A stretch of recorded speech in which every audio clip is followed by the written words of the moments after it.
Welcome to the Fans Ed Sports Show. Talk about the X's and O's. Talk and break down for the success of each team. Slow your roll. Whether he has something to do with it or not, we are adding that to the clock. Ain't no team gonna freaking run the ball like that. That's challenging your manhood. Not too much. People still remember that. So look, I don't need to hear anything from you, Mike. It's been a crazy week for college football. They value seniority. When they're looking at the schedule, that's a tough schedule. Go beat everyone. You already know. Let's go. You already know.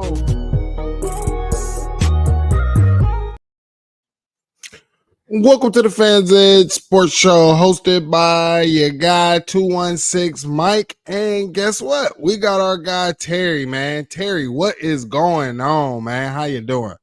Man, I'm doing phenomenal. How you doing tonight, Mike? Hey, I'm hanging tough, man. Before we get into this, man, I want to make sure everybody hits that like and subscribe button. Also, make sure you share, man. Tell a friend or whatever so we can get some old friends in here, man. We appreciate everybody for showing up today.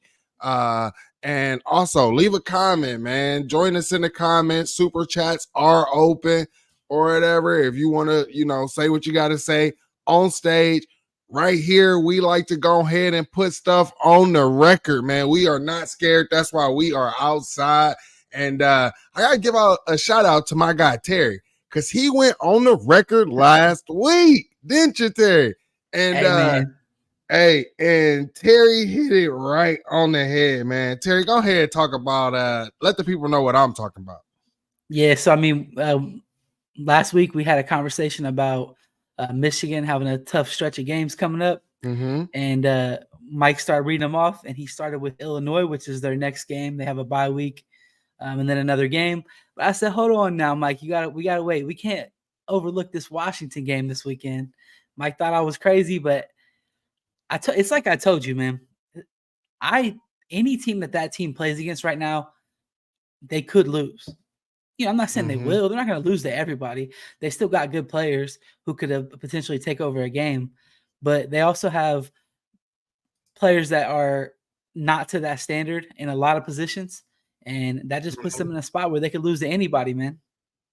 Facts. You ain't lying, man. And that was the thing. And I didn't think it was crazy. My whole thing was, like I kept saying, was Washington is always making mistakes, right? And we even saw it earlier in the game, them making mistakes, but it did not stop them from getting that win because guess what? That team up north came out and they were making hella mistakes as well. So you saw them go ahead and they go with a different quarterback after starting Orgy. They go ahead and put Jack Tuttle out. I see some team up north fans were sitting there saying, hey, he's JJ McCarthy-esque, and I'm like, come on. And then it just makes you realize these guys really only been watching football since 2021, especially when you only are able to say JJ McCarthy. So right, and honestly, I was kind of worried about my prediction, dude. When Jack Tuttle came in there, they started cooking a little bit, and then once the second half came, I think they even opened the second half, scored a touchdown. But then after that, it just kind of got shut down. Once Washington adjusted to what they were doing, it kind of makes you realize that their problem, while quarterback has been like a glaring issue for them, that's not like the only problem with their offense. It's the offensive line, it's the receivers, it's the play calling, it's all of it. And I don't think they'll be able to fix that, dude, because there's just too much going on, too much that is holding that offense and that team back.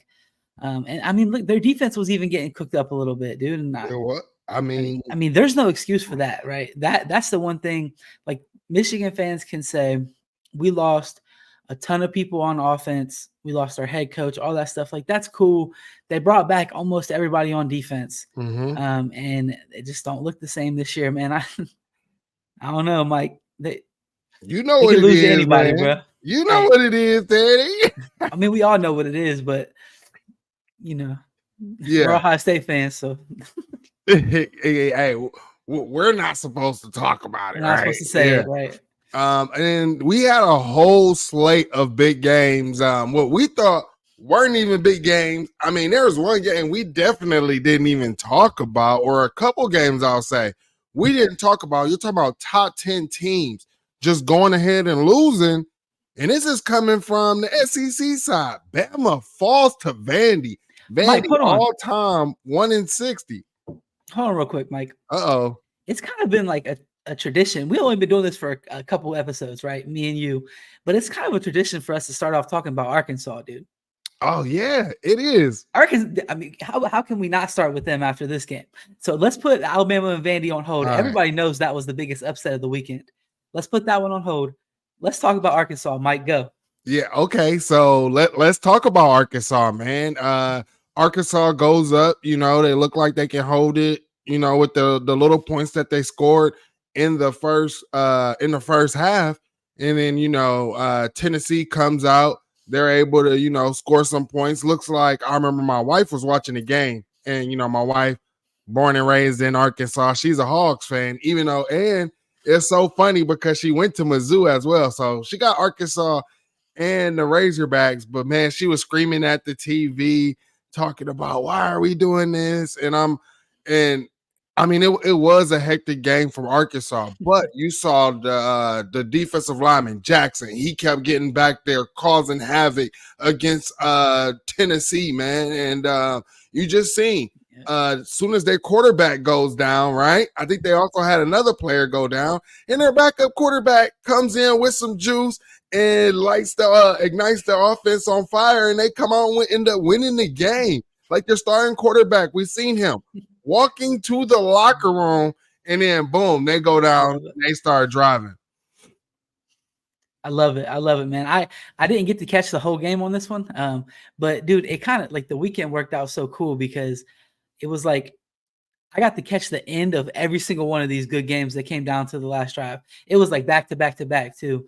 And it would actually be a good place to plug the Best Damn Media Discord because we were all in there sitting watching them, dude, and we got to watch the end of every single one of these good games. Mm-hmm. And we caught the end of this Tennessee and Arkansas one. And I mean, I don't know, man. I thought Tennessee was going to go down and score, but I think that Nico's youth and his inexperience kind of really showed in this game. I mean, I looked before, he only threw like 150 yards, something like that. And it just goes to show, dude, like the talent's so spread out in college football right now, man, anybody can get popped. And then especially when, you're going into a game with a young quarterback, I mean, he doesn't have a ton of experience. So. And that's the thing. And that's why I try to explain to people, there's some Ohio State fans that want a freshman to come in next year, a true freshman to come in next year and start. And it's just like, pump your brake, man. You ain't the only one, Terry. I might be one of them. But see, those things, and like I have talked about, like JJ having his freshman mistakes, and we've watched that in real time, right? Like when it's a quarterback, you're going to see more than just a couple, mistakes. So, like you said, they were able to confuse him. They kept him under pressure, and Tennessee just wasn't able to get anything off. And it's so funny because you think about the years when they had Hendon Hooker, right? And they talked about this offense and everything. And when you watch film, you really hear like how gimmicky their offense is, right? It's like I don't know if I want that offense, but I mean, you're seeing people now. You surprised everybody in year one with Hendon Hooker. Now look at it. That offense is not a surprise for anyone. You end up losing to Arkansas, and it was so funny. Tennessee fans have been talking about our schedule so much, even though we both play 3 cupcake games and we both play 9 P4 games, and they're so worried about Ohio State. And boom, you lose to Arkansas, who Tyson just threw money in. Guess what? Not for the football program, the basketball program, right? So, I mean, shout out to Arkansas getting the dub, man. Woo pig suey, as they like to say, on the hill. Let's see, can the Vols bounce back for this? Because, they thought that they were going to be in playoff contention with their new quarterback.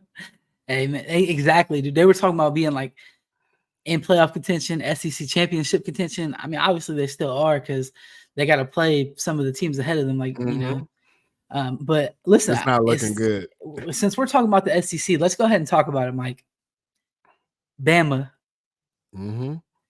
takes the L to Vandy this weekend, and that is unbelievable, dude. That would have been the last game of this weekend that I would have predicted as an upset, just because it's Vanderbilt. They suck. Like, everybody knows that Vanderbilt's not good, and all the SEC fans are telling me that Vanderbilt is a better team this year, and that's fine. But as a Big Ten fan, we know what that means. That's a good Northwestern team. That's a good Illinois team or whatever. That's one. It's as Alabama, as Ohio State, as Michigan. Well, maybe not now, but as teams like that, Georgia, you don't lose to those teams when they have up years. You make sure that their up years are 9-3 by making sure that you beat them. And Bama couldn't get it done. And honestly, the worst part about it, Mike, is that Vanderbilt was just a better team on this day. I mean, Vanderbilt, I think they were over 60% on third downs. Also holding Bama to 84 yards rushing total. I mean, and to be honest, somebody broke this down to me, bro. You know, all of our big games that we have lost, we have not even got 100 yards rushing. We have been held under 100 yards rushing. Same thing. Yeah. I went back. Yeah, it is insane, right? So I went back, I looked at it, and I was like, damn, they right. Like, we didn't rush the ball. We weren't good. And we lost. We talk about the Team Up North game. You know, we've been outrushed in that game, which it's historical that the winner of that game is always leading in rushing as well. And we talk about all of these high-powered offense. That's what everybody was excited about with this coach coming to Bama. Hey, look what he did with the Washington. He's getting better players here in in Alabama, right?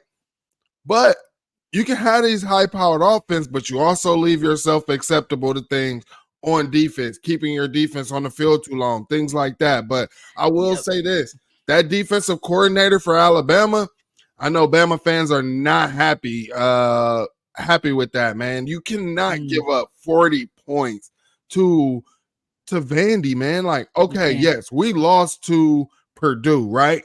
They want to say they put up like 40, and we've lost to Iowa, but those are teams that have done something in college football and is known. Vanderbilt is known for baseball.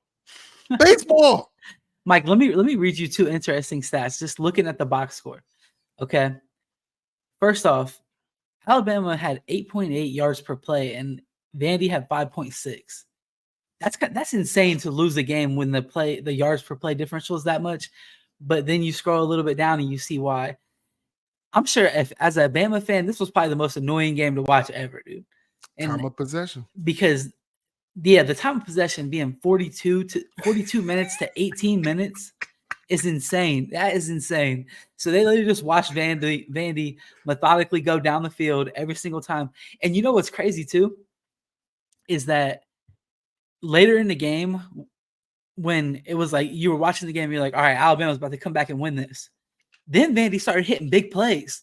Then after that, that's when they started hitting big plays. And it's just like that. Obviously Bama had to adjust to what they were doing defensively, and they started hitting them over the top. But I don't know, man. Like, every aspect of this game, Bama was outplayed, and that's what worries me. They lost the turnover battle, lost the amount of penalties, and Bama had 6 for 57 yards, and Vandy had 3 for 20. It's just like on this day, dude, this was the better football team. I mean, there's no other way to put it. And I definitely, a lot of people make fun of Ryan Day and all of this stuff, man. Ryan Day has not lost to an unranked team. That was something that Urban had did. And now you're seeing Kalen DeBoer, losing to unranked teams. Mm-hmm. And especially like you were saying, it's Vandy, man. That's something that should not happen. Yes, they're a little bit better, but they shouldn't be Alabama better. And then you're talking about all of the blue chips that Alabama has, man. And has Alabama ever lost to Vandy? No, I think it. I'm not that I'm not sure. I'm not even sure, bro. I'm not even sure. I just know Vandy hasn't beat a ranked team like that in forever. Like, they did generational stuff to where they were selling pieces of the goalpost for over $4,000. They were selling the pylons or whatever for like That's over crazy. $500. Like it is crazy, man. Vandy's definitely capitalizing on it. Hopefully they can get a little bit of NIL, get them some more players, man. But moving on, man. We heard Mizzou fans, you know, they were so happy this offseason. They got to beat Ohio State with a scout team quarterback, only was able to put up 14 points on that Ohio State team. And they said that they were tough. Their program was changing around and things like that. Well, you go around and you get smacked by Texas A&M. Damn, does it come at you fast, Mizzou fans. Shout out to my wife for actually knowing ball because she's like, I don't think that, you know, we probably would have did this if y'all actually had a quarterback out there. Oh, I know you wouldn't have. But, hey, some of your fan base is just crazy. They don't know. They think because that they're in the SEC that they could just do what the Bamas of the world have done, the Georgias, the LSUs, things like that. No, Mizzou, you are not that. There's no divisions. You're not winning a division or anything and sneaking by anybody this time, Mizzou. You got smacked by Texas A&M. There is no excuse. You were a top 10 team. I don't even think Texas A&M was ranked. And like, what is that? All of these teams were top 10 and then got smacked by a team outside. Now, I'll tell you this because you heard Bama fans and everybody want to use this. Oh, it's the SEC. You can lose to anybody. No, it doesn't matter what conference you're in. You can lose to anybody. It does not matter that, oh, it's the SEC. Oh, because it's Vanderbilt, you got to get. No, you don't have to get up for no Vanderbilt, man. This is just any conference. This is what I've been trying to tell SEC fans, that it doesn't matter what conference you're in. You can lose to anybody. Anybody, everybody has this. We all have some good teams that's going to be at the top. You got your middle of the road packed teams, and then you got your bottom teams, right? This is every conference. Yep. No, I agree 100%. Yeah, I mean, and for Missouri to lose that bad, dude, it's just like, you're a pretender. Like you're marked as a pretender. You're stuck there. You're not getting out of it. I mean, I guess they could still, you know, make a crazy run and like make the playoffs or something, but that team doesn't worry me at all. As pretty much any of like the top 10 teams, you know, I feel like you don't got to worry about them. Now, Texas A&M is a team that we may have to talk about. I honestly don't even know. I see they have one loss. I'm looking right now to see even who they lost to because I'm not even sure. I haven't been following them. They beat Arkansas. I just assumed that was going to be a disaster this year. So, but I mean, with them getting a big win over Missouri, maybe they could make a run. They lost to Notre Dame, actually. I remember that game. They're out. Yeah. I mean, they're out. Hey. It's a wrap. Unless they win the SEC championship, it's a wrap. Yep. And I'm sure let's see, I'm looking at their schedule coming up here. They got LSU, they got South Carolina, and they play Texas. So, yeah, they ain't making no noise. But anyway, Missouri, dude, embarrassing L. And, you know, I kind of have a grudge with Missouri now because I didn't even know they had fans, but I realized they did once, at least fans on like Twitter and in the space, right? And then once we played them in the bowl game, they were talking a little trash, which, hey, man, that's cool. They won. They got it.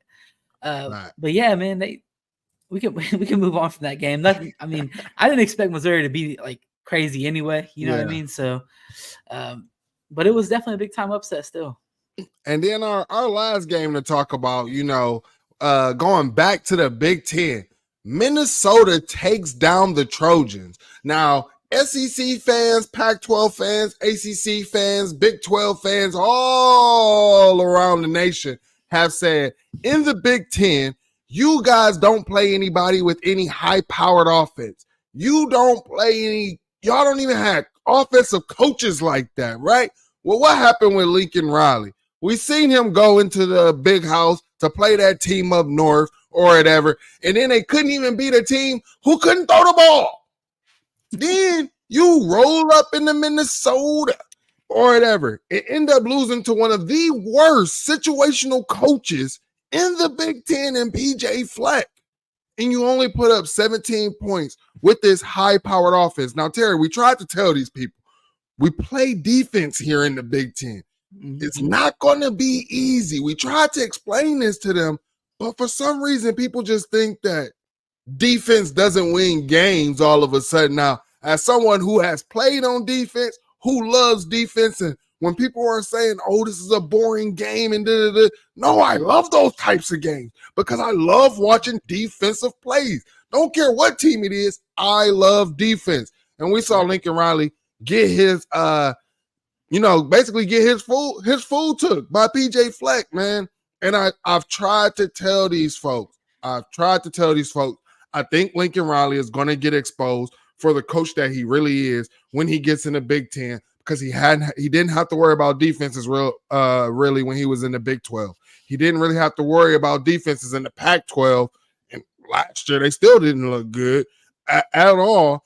And then, like I have always said, his offense is predicated on getting a backyard coach. I mean, not a backyard coach, a backyard QB who can do crazy things with his legs and all of this stuff. And it doesn't work. And everybody wants to say, oh, well, he needs a running back. Number 4 is not bad. I watched that boy run. He is not a bad running back at all. He's really good. No, he is. Yeah. So I don't want to hear any of that, bro. Give me your thoughts about the Minnesota and taking down the Trojans. Yeah, I mean, listen, Mike, I agree with everything you said. And Lincoln Riley really has to do better. But as you said, I want to kind of start from the beginning of your statement, dude. We tried to tell these Pac-12 teams that they're not going to come in here and their offense is just going to be crazy and they're just going to run through everybody because we play offense out here. Like, okay, that sounds good until you play against defenses that are not, a bunch of undersized, terribly coached players. You know what I mean? Mm-hmm. And it's funny because this game, it was actually part of the take that I talked about earlier when we were talking about Michigan's schedule. And I said, I don't think Minnesota is very good. I don't think that USC is very good. And I think that this is probably the perfect outcome of this game to show you that neither one of these teams are very good. They both are not that good. But yeah, I mean, as far as the actual game goes, dude, I have been very critical the entire time of Miller Moss. Not a big fan of him. And I said that back to before they played Michigan, that I just didn't think he was that good. Honestly, watching him, it reminds me of watching Kyle McCord. He can move better. He can definitely move better, but he doesn't look like he is natural playing quarterback. And I don't know what other way to explain it other than that. But I mean, USC is in trouble, dude. They could end up losing 4 or 5, maybe not 4 or 5. Let me stop being crazy. But they could definitely lose a couple more games before this season is over, because at any point in the Big Ten, dude, it's about to start getting cold. What are they going to do then? Do they have any cold road games this year? I need to look that up myself. No, they don't even play any up north teams really in November. So that was, I think, an agreement for UCLA and USC that they would not have to. They don't want to play in the cold agreement. I mean, here's my thing. Does it even matter? It doesn't matter, because you couldn't be Minnesota, bro. And there's going to be teams that's way harder than Minnesota. They got Penn State coming to town this weekend. They might get smacked, Mike. They could get smacked, but here's my thing. They got James Franklin, man. It's just so hard to believe in James Franklin sometimes, because big game James is not a thing, bro. It's not a thing. Only against the top 2 teams in the Big Ten, though. Anybody else, Penn State be doing their thing. True, they did go out and beat Utah out there in Rose Bowl and stuff. So hey, James Franklin just can't coach against Ohio State and whoever the next best Big Ten team is. Hey, we went ahead and put a poll in the chat, man. Who do you have? Go ahead, let us know. Is it Ohio State or is it the Ducks? Right now, we got 100% on Ohio State winning this game, man. So let us know, man. Keep them votes rolling in on YouTube on that poll, man. All right, what else we got here, man? So I do want to talk about this. I didn't put this in the notes. We did see the NCAA today come out with some new things. And if anybody remembers, basically, let me talk about what the NCAA came out with. They're getting rid of the National Letter of Intent, right? These kids would sign this, and this would bind them to the schools or whatever. Now they're talking about just filling out a scholarship form and their financial aid agreement. Now, if anybody remembers JTT's recruitment, what he made the schools do was he signed his financial aid agreement with, I think, 3 different schools. I know it was Ohio State and Alabama, but what this did was it bind the school to him, right? I didn't know this. Yes, bro. So this binds the school to him. He wasn't binded to the schools at all. Now, obviously, he was a top player, and he was wanted, and that's something that you can do. But now it looks like every player is going to get this opportunity where you're bonding these schools to the players instead of these players being bonded to the schools. What's your thoughts on that? Yeah, I mean, I think that is interesting. It's a cool way for them to make a change, just to kind of make it less hectic. You know what I mean? Like, I think once you commit to a school, or once you're like signed with a school, there shouldn't be too much antics after that. You know what I mean? We only had a couple situations of that last year, but I mean, overall, I think it'll probably be a good thing. And also, I think it doesn't really matter. It's not going to impact a ton. You know what I mean? Like, you're not going to really see this come up. It'll just be something they see on the back end, and they'll have to make sure that everything is handled properly.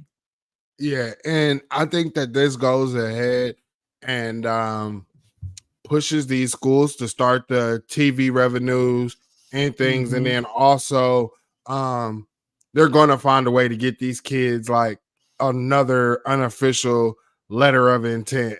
I mean, I think that the schools are going to, and this is when we were talking, or people were talking about, hey, having these guys as employees to the school and things like that. We could see something like that coming in the works very soon, because I don't think that these schools want to sit here and be like, hey, I'm bonded to you, but you're not bonded to me. So because that does take a lot of leverage away from the schools.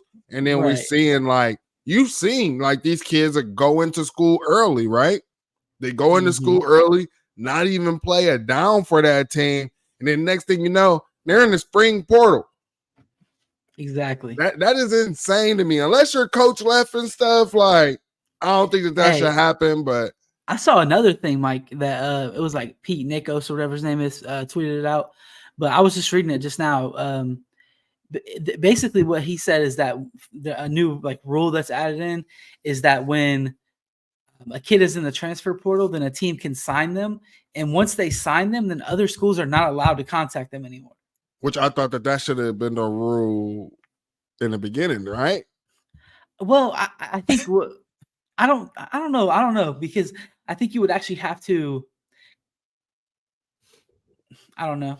Honestly, I'm not sure. Because my whole thing was like, if on like National Signing Day for, let's say a high school kid, right? They sign that letter of intent. Their recruitment's done, I thought, right? Same thing. Like, you enter the portal, anybody can contact you. Once you sign in that school, recruitment should be over with. Are you telling me that wasn't happening? Like, it doesn't even make it doesn't make sense to me, because like, are you telling me that behind the scenes it was normal practice that these guys have signed to these schools and they're still being recruited? Or are they saying that? I mean, because I need to see this lettering, because we know about the back channel recruitings, like going and talking to the high school coach and things like that. Like, is that something that they're going to sit here and say, hey, we're trying to stop those third-party communications? Which I think is hard, because how can I not talk to this agent or whatever who works for another kid, or, like, those talks are just going to come up. So I don't understand. I don't understand what that really is, because I saw it too, Terry. I saw it and I'm like, this don't make no sense, because I thought that these. To me, it sounded like, when I read it first, I'm thinking like, oh, this is actually like a pretty big change. I'm thinking like, but I mean, in a way, it kind of is. Like, if a kid hits the portal and let's say their first interest is Ohio State or whatever, the first interest, is Ohio State. Ohio State gets them to sign, after like that first visit. They can't go visit nobody, nothing like that. That's something that could have been happening, right? Like, hey, I'm signing with this school, but I'm still shopping myself around. That could have been happening, and we just didn't know about it. Like your signature actually means something now. Maybe this is to hold the kids accountable and be like, hey, look, like your signature actually means something. Once you sign this contract, you have to, like, this is what you're doing. Yeah. Man, and the people seem like they getting restless in the chat. Our guy Travis is, man, this is an off-season conversation. No, Travis, we talking about it live as it happens, man. This is what we do. This is a college football channel. We talk about all the college football that we can right here, man. And again, if this is your first time, man, go ahead and subscribe. Make sure you hit that like button and follow us at Best Damn Media on all social media platforms. That's TikTok, X, Instagram, Facebook. We are all over where you can catch us, man. But the people, like they said, man, when sometimes, you just got to get the people what they want. He ain't wrong, Mike. Got some big games to talk about for this weekend, man. We definitely do. But right here, what y'all saw on the graphic, number 2 versus number 3, the showdown on the West Coast is what we are here for. Ohio State goes into Austin Stadium to take on the Ducks. I don't know about y'all, but I love eating ducks, and I hope the Buckeyes is ready for that, man. Both of these teams have transfer quarterbacks, right? Both of these teams' quarterbacks were told that they would be second string where they are. I don't believe that for both of these guys after watching some of these games at Kansas State and at Oklahoma. I think that these guys will still be the starter or end up starting a little bit probably after the first couple games, right? But, honestly, I think that this game is going to come down to quarterback play. You got Will Howard versus Dylan Gabriel. Terry, talk to me, man. What do you think about these quarterbacks? I think they're very similar. I mean, I hate to say that, but they're very similar. They have their differences, though. Like Dylan Gabriel is probably more of a risk taker than Will Howard is.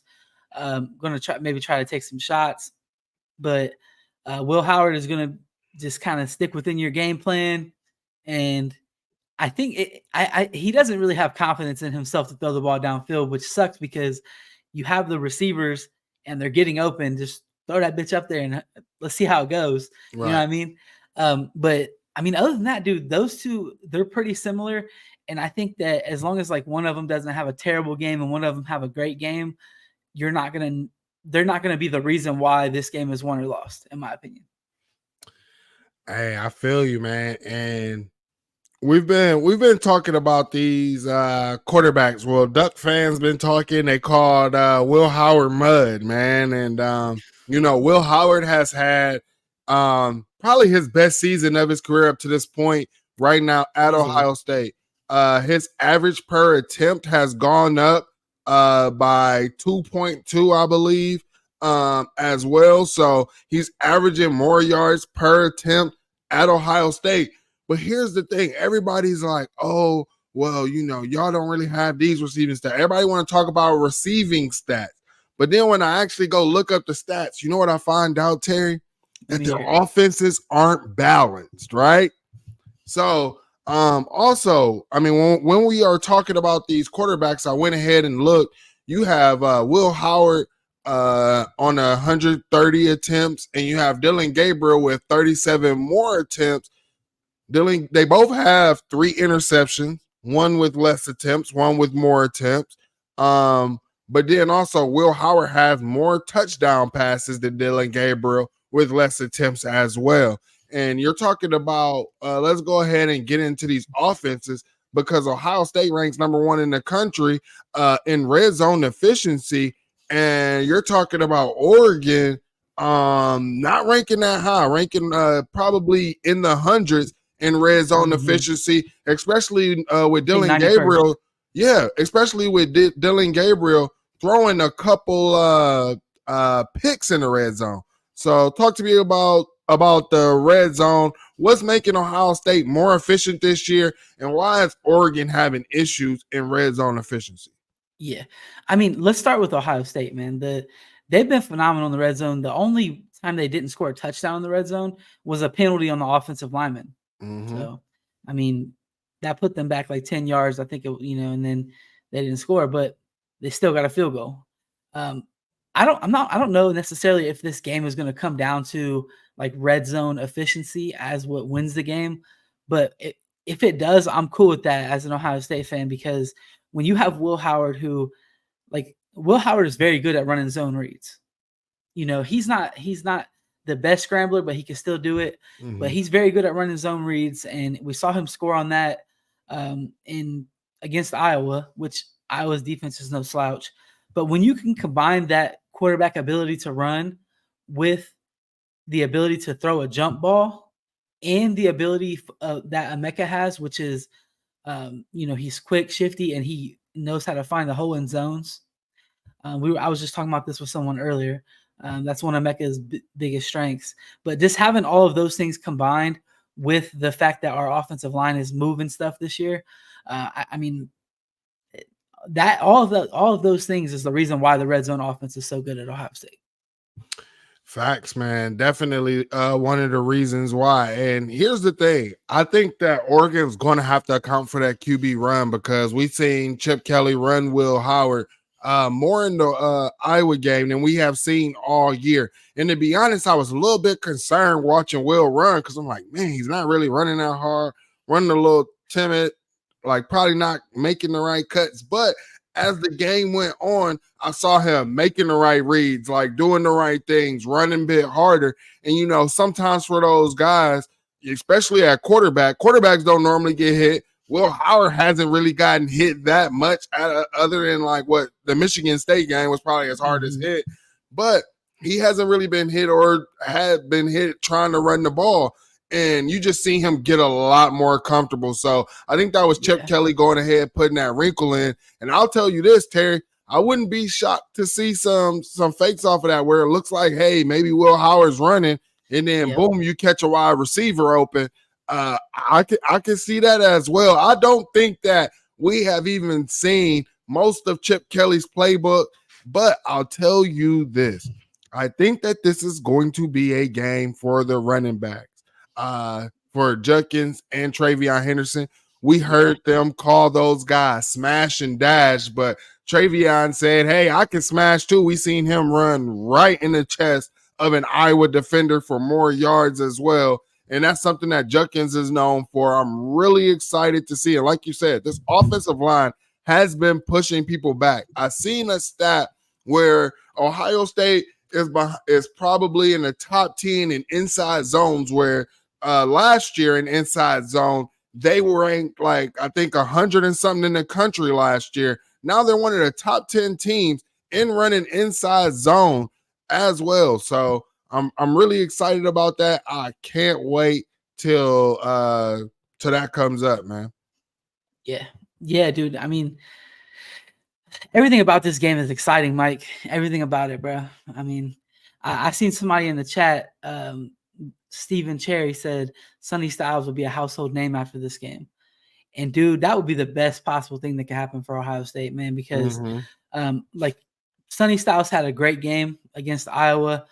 He was not playing the Mike position or the Will position that he's been playing. And he's going to get moved back there. They're going to have him doing a little more assignments. So I hope that when he moves back, he'll carry that confidence with him and that fast speed of play, because Sonny Styles could really end up being like the difference maker in this style game. Especially with a guy like Dylan Gabriel, he is quick. He can get out of there and run a little bit. And if to see maybe see him try to scramble and Sonny Styles to kind of shut that down a little bit, that would be sweet, man. He showed that he is a freak athlete this weekend. And obviously we already knew that, but he was thinking a lot, and that had everybody worried about him. And I'm not sure if I took us off track there, Mike. I'm sorry, but I seen that comment, and I wanted to talk about Sonny Styles for a minute. Facts, yeah. No, we can go ahead and get right into the defenses. One thing that we're seeing from the Buckeyes is, honestly, I don't know what to expect from the defenses, because I feel like Jim Knowles hasn't really been showing us much. I don't feel like he's been doing everything of what this team is capable of, but I don't feel like he's had to, right? Like, who have we really played offensively, things like that, to even show for him to get in his bag? What he has been doing has been working, and we are still the top defense in the nation. I'm really hoping Jim Knowles is in his bag this week, and I think that he's going to pull some things out to show why this team is the number one team. And we saw, like, when it was time to turn it up, Big Ten play started. He activated Caleb Downs. I think Caleb Downs is going to be another person who's going to have a big game, especially you're talking about Dylan Gabriel might be willing to throw it, a more risk taker. Will Jim Knowles set him up to go ahead and make certain throws that he shouldn't be comfortable with? And I really hope that, I think this game is going to come down to the turnover battle, man. Can the Buckeyes continue to do the things that they're doing to turn the ball over and give this offense more chances? You spoke about Sonny Styles. I really think that the style of defense that we played against Oregon helped him. I liked watching him on that line of scrimmage. Kind of looks like a Leo or Jack to me. Is that something that we could that Jim Knowles could sneak out there? Because he told us we wasn't going to see it. But is that something that he could sneak out there that obviously, crazy. It would be crazy. But again, you hear Jim Knowles, he's been talking about, hey, we had this game plan. And then, offenses, they come out in something that we're not ready. And we heard from the beginning when Jim Knowles got here that what he likes is he likes to play offense on defense. He likes to keep offenses on their toes. Terry, talk to me about Jim Knowles. Do you think that he's going to do that to Oregon? Yes, I do. This is like the one game of the year, and I don't even know why. I think it's just because of their style of offense, what they like to do. Also, it's not too like crazy different than what Chip Kelly does. Chip Kelly will understand that offense very well, and he'll be able to help Jim Knowles. But for whatever reason, I just think that this is the week that Jim Knowles is really about to put a masterclass on. Last year, but I would have told you no team on college football can score 17 points on us. Mm-hmm. And I think that this year our defense is even better, and I'm standing on that. I'm like, I don't think that any team in college football, without help from our offense, like our offense maybe turning the ball over, stuff like that. But other than that, I don't think that a team in college football can just put 17 to 20 on this defense. I just don't, dude. Maybe I'm delusional for that, but I don't know, man. That's where I'm at with it. I think Jim Knowles is really going to have all the answers for what Oregon likes to do on offense. I feel you. Well, Terry, man, our homie Asia Posh, you went ahead and said, Terry, I can see you are all in on the Buckeyes winning. So, Terry, go ahead and talk to us. What are the keys to victory, not just for Ohio State, but also for Oregon before you have to get out of here? Okay. So the first one is probably going to be the biggest one, and this is going to be a key to victory for both teams. Ohio State has to run the ball. They got to run the ball effectively.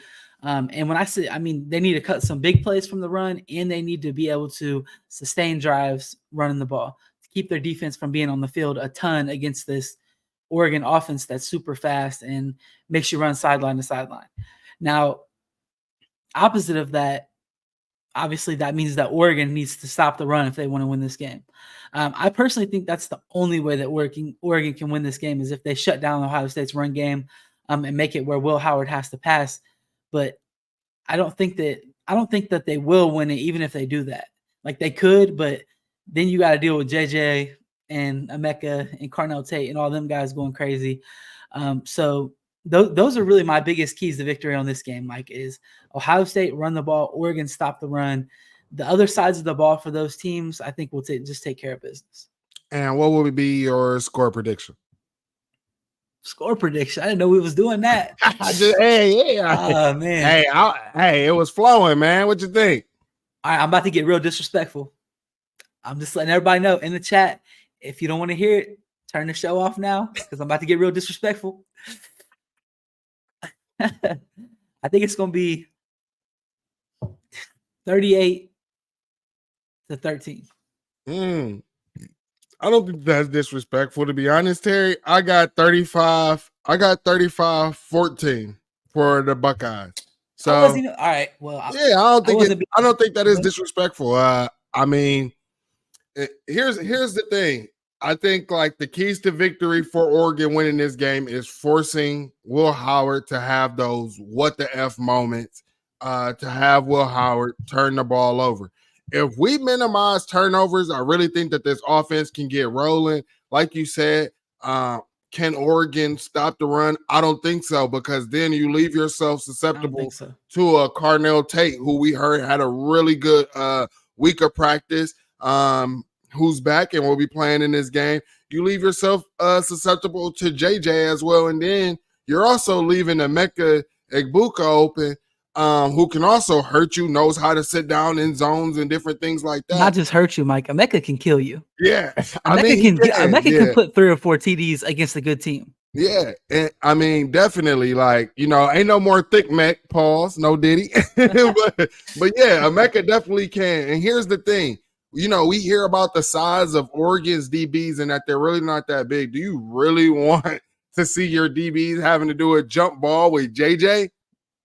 Trying to tackle JJ? Yeah. Trying to cover JJ? Trying to do anything against JJ? Come on, man. Yeah, so that's another thing. And then also, I seen someone talk about it's a dink and dunk offense. I don't know if they was talking about Ohio State or if they were talking about Oregon, but I think that our offenses are kind of similar, right? I really do. I think that both teams have been trying to dink and dunk. Now, one thing that I can say in this game about Jim Knowles, he cannot leave the flats open like he has all year. The flats have been open. Nobody's covering them. I cannot see that. If I see that in this game, I'm going to freak out. I ain't going to lie to you, Terry. I'm going to freak out if I see the flats open, bro. Teams have been taking what Jim Knowles has given them, bro. And I don't think he's going to give Oregon that, because our DBs are going to have to be there to jump on those screens and stuff. If not, they will eat us up with them. But our DBs are really good at that. And Jim Knowles, I think, will put them in position to make those plays this week. That's why I think our defense is really going to give them problems. And we could tell they've been ramping up the deep ball a lot. They ramped it up during the bye week, coming out of the bye week. And you've seen them like trying to work on Will Howard, getting those deep balls together, man. And honestly, I do want to say shout out to Will Howard, because after he threw the interception in the Iowa game, man, the dude was really lights out. Finished the game, 21 of 25, only having 4 incompletions, man. So we got Mike Green out here. Appreciate the 2. Terry, do you got to get out of here, brother? Yeah, I do. In just a second, we can if you're going to go a couple minutes longer, I can just hop out, or we can wrap it up. It's up to you. All right. Before, because you're going to hop out, let the people know where they can follow you from, and we're going to get into that super chat with Mike Green. Sorry to leave early, guys. Family's about to come home, but you can find me at CFB_stop on Twitter. And then every week with my guy, Mike, here on the Fans Edge. And I've been going on the Buckeye Roast Tuesday mornings. I went on Wednesday this week, so go check that episode out this morning. Obviously Ron and Q, man, they do the best job over there, dude. But yeah, I'm gonna get out of here. Peace out, everybody. Thanks for watching. Gotta let my family come through that door right there. They're waiting outside. So I'll talk to y'all later. All right, we appreciate you, Terry, man. Take it easy, man. All right, so you're stuck with just me, man. Cleveland Mike, man, we in here. Our guy, shout out Mike Green for the 2. Bro, if we run the ball, it's a wrap. And to be honest, I believe you in that. I do. If we are able to lean on them and wear them down, bro, I think that's the key to the game. Here's the thing for Ohio State. This is a money game for the O-line. Seth McLaughlin, everybody, the last time you played in a big game, everybody saw you get the yips, Is that going to happen again? I don't think so. Seth has been playing some of his best ball of his career. Even said in his interview, this is the most fun that he has had since high school. Shout out Buckeyes. So, Seth, hopefully he can have a good game. You heard Ryan Day say Tegra has solidified that right guard spot. And we've been seeing Tegra being a mauler. I think this is a game he can go ahead and have some money as well, going and preparing and getting ready for next season. And then Josh Fryer, I think he is that guy can make some money if he has doesn't allow sacks, doesn't allow pressures in his game, because I think that's going to be the matchup right there on the outside. Can Josh Fryer stop the athletic DNs that Oregon's going to roll out there. Even the DN that Ohio State recruited in Mateo, right? Can they go ahead, push these guys back, and show them what Big Ten ball is all about? And also, Josh Simmons, he has been coming on really well this year. We used to hear his name every game. We heard it, whether it was a penalty, it was something. We always heard his name. And now it's like nobody's talking about the guy. And I don't know why, because the guy has been playing some of his best ball. And I think that he is setting himself up to be probably pushing himself in the first round if he keeps this up. Now, like I said, this is a money game. He proves it this game and then continues to back it up with the big games coming down the road against Nebraska and Penn State, and then that team up north. Man, you're talking about a for sure first round candidate right there. So there will be money on the floor, on the ground. Hopefully we can go ahead and get that as Buckeyes, man. So again, make sure you're hitting that like button, hit that subscribe button, and make sure you're following us on all Best Damn Media platforms. Like my guy Terry said, Monday through Friday, you got Buckeye Roast with our guy Ryan and Q. You can catch me there tomorrow. I'll be there every Thursday as well, starting out this coming week. So catch me on Buckeye Roast tomorrow as well. But like I gave my score prediction for that game, I think it's going to be 35-14. Obviously, that's what I would like. And I think the only way that the Buckeyes lose this game is if they cannot win the turnover battle. But there will be a lot of recruits, man, out there. You got Trey McNutt from Shaker Heights. I know a lot of people want to say Cleveland. No, he goes to Shaker Heights, so we're going to keep that real. He will be out there, man, and there's going to be a lot of recruits. Even one of our commits is going out to Oregon, and Naeem Offord. Everybody's been worried about him. You got to go out there and show out. You don't want Oregon going out there or whatever and beating you in this game in front of your own commits who decided all of a sudden, hey, I'm going to take that visit there. So, because, I thought that he wasn't going to take the visit there, but that's the story for another day. Shout out my guy, Mike Green, for the 2. I think we see a lot of secret coverages, big dog, and that's what I'm hoping. I'm hoping that a lot of the stuff we haven't had to see from Jim Knowles, but I will say this because some people brought up some good points, right? All of a sudden you bring in something out that you haven't put in the game. Can that work against you? I think that can. So, we've been saying Jim Knowles holding back.